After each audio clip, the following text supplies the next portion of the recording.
Hey guys, welcome back to my channel. मेरा नाम सोनम है एंड हम काफ़ी सालों से ड्राइंग की फील्ड में हैं, आर्ट की फील्ड में हैं और जिस भी तरीके से अपने काम में इम्प्रूवमेंट ला पाए हैं वो सारी चीज़ें हम आपको बताने वाले हैं। और हम आर्ट क्लासेस भी कर चुके हैं, तो ये सब जो भी मुझे पता है, जिस भी हिसाब से पता है, हम अपने एक्सपीरियंस के हिसाब से आपको सब कुछ बताने वाले हैं। तो आज का टॉपिक है आस्क मी आर्ट का। आर्ट में आपके पास जितने भी डाउट्स होते हैं, उन सारे डाउट्स को मैंने कुछ क्वेश्चंस में कन्वर्ट कर दिया है। जो क्वेश्चंस आपके बड़े बड़े दिमाग में आ सकते हैं या बहुत नहीं भी आते हैं पर आने चाहिए, तो उन सारी चीज़ों को हम बताने वाले हैं। तो फर्स्ट क्वेश्चन है कि व्हाट इज़ स्केच। स्केच क्या है? तो सबका अपना अपना ख्याल है, बट हम अगर अपनी तरफ से बताना चाहें तो स्केच ड्राइंग का एक पार्ट होता है। बट ड्राइंग का एक पार्ट होता है। इसमें हम पूरा डिटेल वर्क, रियलिस्टिक वर्क नहीं करते हैं ज़्यादा।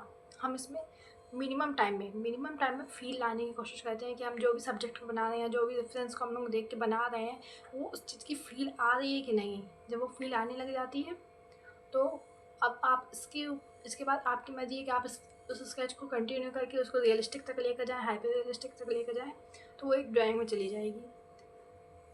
ड्राइंग मतलब होता है कि परफेक्ट और परफेक्ट बन जाना, मतलब कि किसी भी चीज़ में परफेक्शन लाने की कोशिश करना। बट हम लोग स्केच में ऐसा नहीं करते हैं। स्केच में हम लोग परफेक्शन पर ध्यान नहीं देते हैं, प्रपोर्शंस पर ध्यान देते हैं कि हम जो कुछ भी बना रहे हैं उसका प्रपोर्शन ठीक है कि नहीं। हम जो कुछ भी बना रहे हैं वो कहीं टेढ़ा मेढ़ा तो नहीं जा रहा है, उसकी हाइट सही है, विड्थ सही है, कहीं वो आगे से टेढ़ा तो नहीं हो गया है। ऐसी सारी चीज़ों को हम लोग देखते रहते हैं। और स्केच एक आइडिया होता है, जबकि ड्राइंग एक परफेक्शन होती है जिसमें हम लोग डिटेलिंग करते हैं और हर एक चीज़ करते हैं, उसमें शेडिंग करते हैं। बट स्केच में हम लोग ज़्यादातर शेडिंग नहीं करते हैं। स्केच में हम लोग normal hatching and cross hatching कर लेते हैं।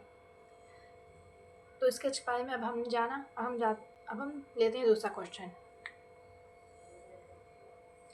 बिगनर्स का बहुत ज़्यादा सवाल ये भी होता है कि एक स्केच में हम लोग कितना टाइम दे सकते हैं। तो अगर आप एकदम बिगनिंग स्टेज में हैं और अगर आप वार्म अप की तरह से कर रहे हैं, तो आप कोशिश करिए कि आप ज़्यादा टाइम ना दें, क्योंकि आप ज़्यादा टाइम देंगे तो आप उसमें डिटेलिंग खो जाएंगे और बहुत सारी चीज़ें देखने लग जाएंगे। बट शुरुआत में हम लोगों को ज़्यादा चीज़ें नहीं देखनी होती है। हमें नॉर्मल बहुत ही कम मार्किंग टाइप की चीज़ें देखनी होती है। जैसे हम मार्क कर लेते हैं कि जैसे कि आइस की मार्किंग होगी, हम लोग सीधे आइस बनाना नहीं स्टार्ट करेंगे, सीधे आइस की सिर्फ मार्किंग करेंगे कि आइस कहाँ पर आ रही है, नोज़ कहाँ पे आ रहा है, लिप्स कहाँ पर आ रही है, कितनी कितनी दूरी पर आ रही है। ये सारी चीज़ों को हम लोग मार्क करते हैं।